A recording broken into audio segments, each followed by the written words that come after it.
From the Watergate Building in Washington, this is Hotline TV.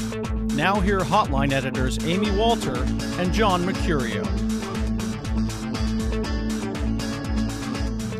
Welcome to Hotline TV, everybody. I'm John Mercurio. And I'm Quinn McCord. Ron Paul made his own little bit of internet history yesterday, raising over $4.2 million online in 24 hours.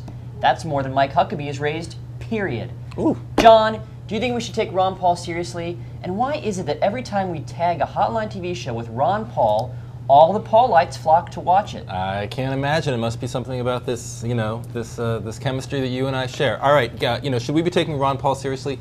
Yes and no. Yes, $4.2 million is nothing to sneeze at. Like you said, more than Mike Huckabee has raised for this entire campaign, which we believe is true. It's truthy. Sounds true. It has a truthiness quality to it. Plausible.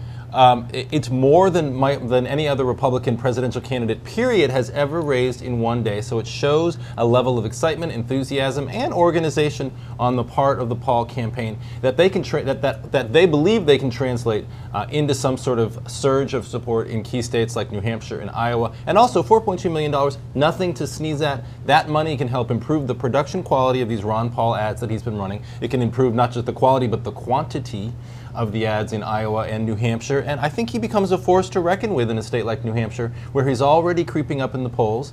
Live free or die is already the state motto in New Hampshire. It's certainly sort of it's certainly one of the mottos of the former libertarian.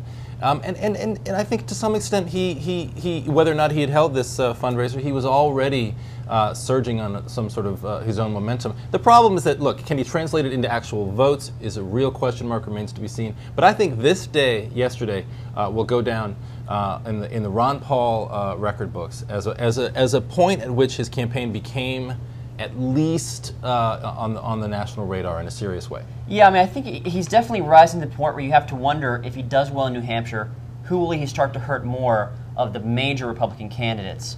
But it's also true, love can bring in some money, but money can't buy you love. True that. And, Barack Obama has learned that. I mean, his fundraising has been great, but he's just not been able to dent Hillary Clinton's numbers. And, but he has the same sort of youth outsider appeal that Ron Paul has.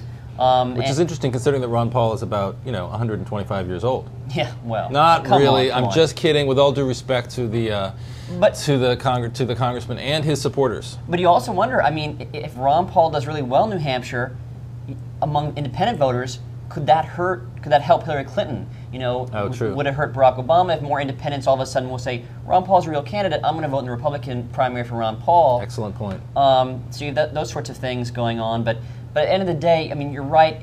How open is the Republican primary electorate, even in New Hampshire, to his stridently anti-war his foreign policy views? Or, the other question is, do you think, to some extent, this money came from people who never in a million years would vote for him, but want his sort of anti-war, libertarian wing of the Republican Party to sort of have a voice? I mean, this could come from liberal Democrats who have every intention of voting in the Democratic primary, but want there to be sort of a plant, to some extent that they view it to be, on the Republican side, who sort of has to, who can articulate their issues in a Republican debate. It's possible. I mean, I think it's safe to say we don't have that sort of money to be donating to candidates that we don't really support, but I guess there are some people out there that would be willing to do that. But you're right. I mean, it's great to have donors in all these states from across the country, but at the end of the day, it's only votes in these first few primary states that really matter. And he has a lot of youth support, but are they really going to vote in Iowa and New Hampshire? Yeah. Will he pass the threshold in these early Iowa caucuses, that 15%? I mean, that might be tough for a candidate like him with a rather niche market. Which is why I think New Hampshire has really got to be the market for him. All right, but that's all the time we have for Ron Paul, unfortunately, today.